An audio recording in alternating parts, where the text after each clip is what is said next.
What are you laughing at? It's all over your shoes. So we had a small change to how this cabinet layout is going to end up working out. So we've had to add on to this soffit in order for to center this up. So what we're going to do is we're going to catch this up. First thing that we do is put a little paper, get our paper cut and ready to go. I need 2 of these pieces and then a little bit for the bottom. So I just use my knife, tear it off. And then this one's going to get folded in half. It is not one to fold. So I'm going to put a little bit drywall mud in this. I'll hold it.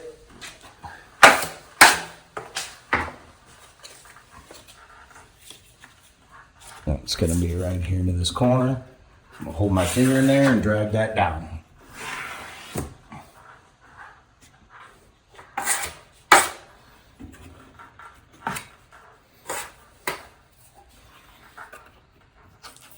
Now with this, I want to get this pretty much evened up. Make sure we get that mud up to the top. Or we'll have to peel that back later. And then I've got one more over here.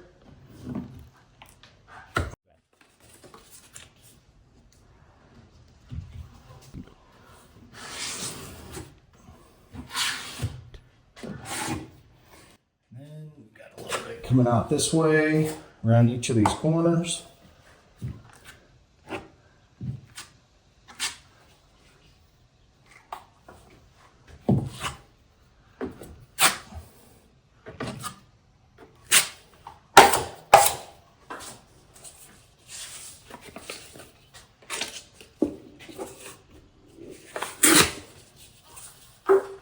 Now right here in this outside, that is going to get a piece of corner bead. So we're not as concerned about that. So we're about making sure that we get this drawn pretty tight.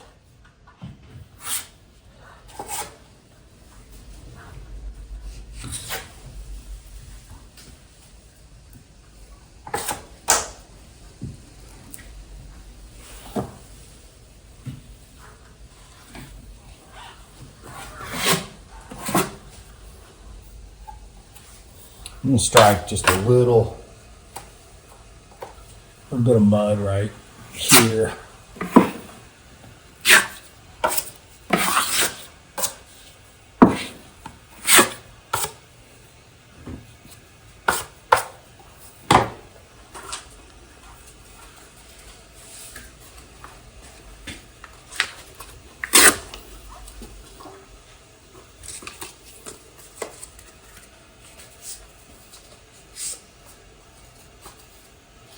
But it's a little bit too far. Okay. Still a little bit too far.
Okay, so that's it. Now all we got to do is just let this dry a little bit, and then we'll be able to put our corner bead on, finish the rest of this. So that's all that patch took.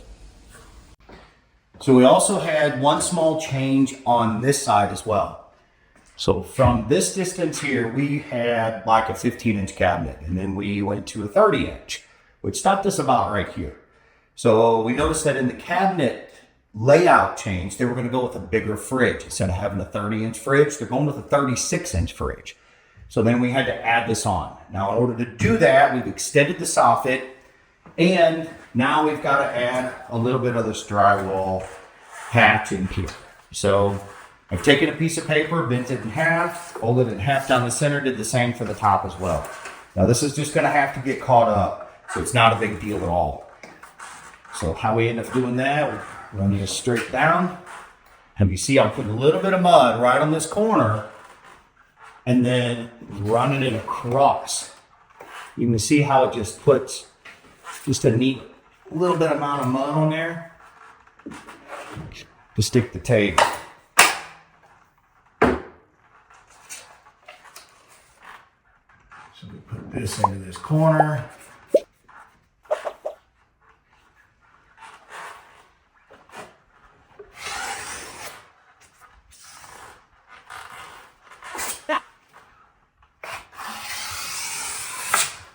Strike that off.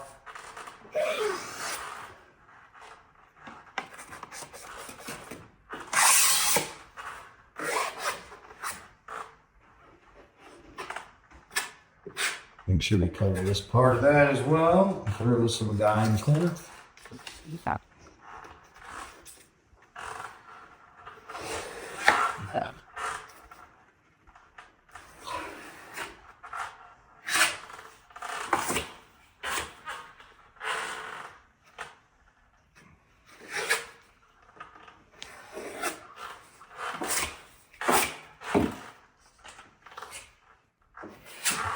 All right, so take a look.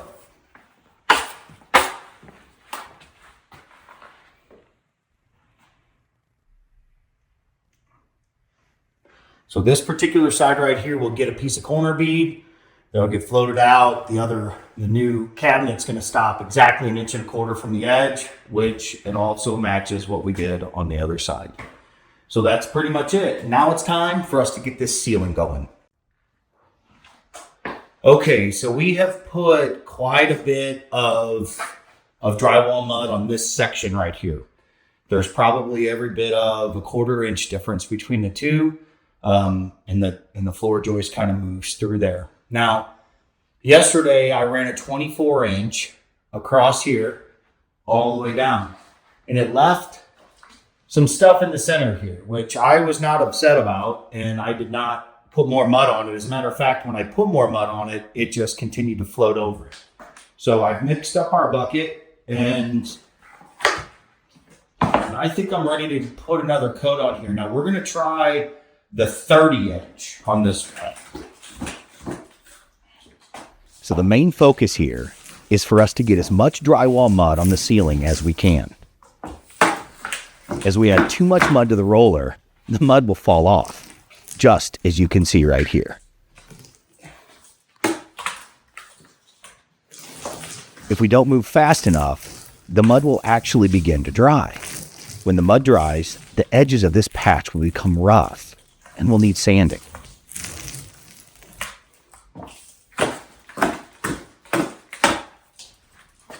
The drywall mud that we are using is mixed with water to a pudding-like consistency.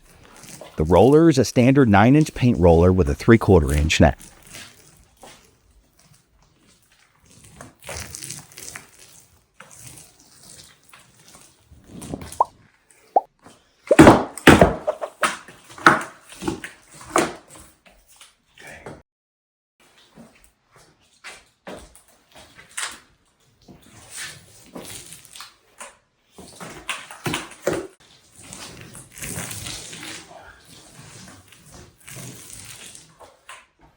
This ceiling patch is difficult for a couple of reasons. The existing ceiling has a heavy texture applied, and we've skimmed over it. This makes for a thickness difference between the new drywall and the existing drywall.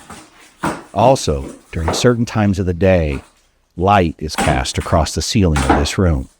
That means this patch has to be smoother and wider than similar patches.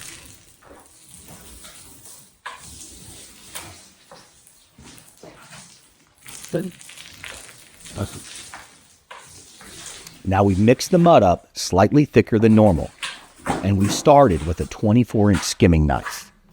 We've allowed that to dry, and now we're applying the second coat of mud.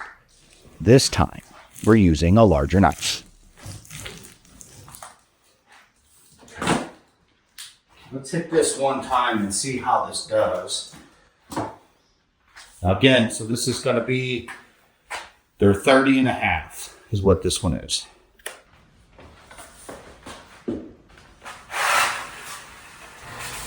The 30-inch skimming knife is the perfect application for this coat. As you can see, we've ran it back and forth a couple of times now. Let's stop the video right here. Can you see what's happening? The skimming knife is correcting the areas of high and low as it smooths out the ceiling. The gaps it's leaving will have to be smoothed out later. This is normal.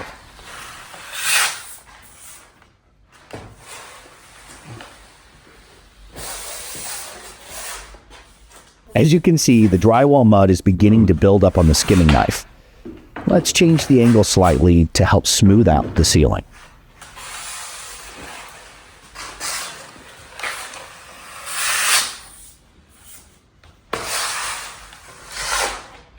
And this section of the ceiling, we've got several patches that we're trying to smooth.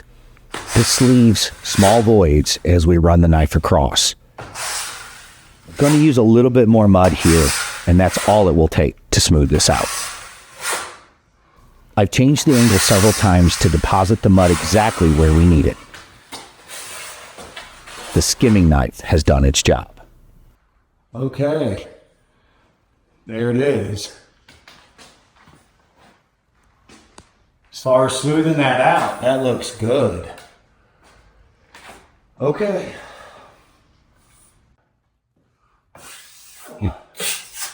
Okay, so here's what we've got. I took my 6-inch knife and I did a little pre-fill on this. And I think that's going to help us get this filled up. So we're going to try our 30-inch knife again. Roll this sucker out. Now this mud's a little bit thicker. Ugh. And then when I was running yesterday,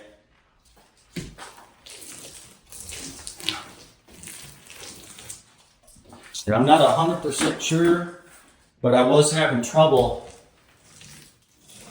getting it to fill some of them voids or getting it to change, to get it to really fill. So,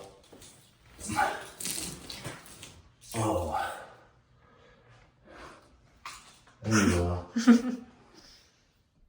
You want some? No. I'll pass. Okay.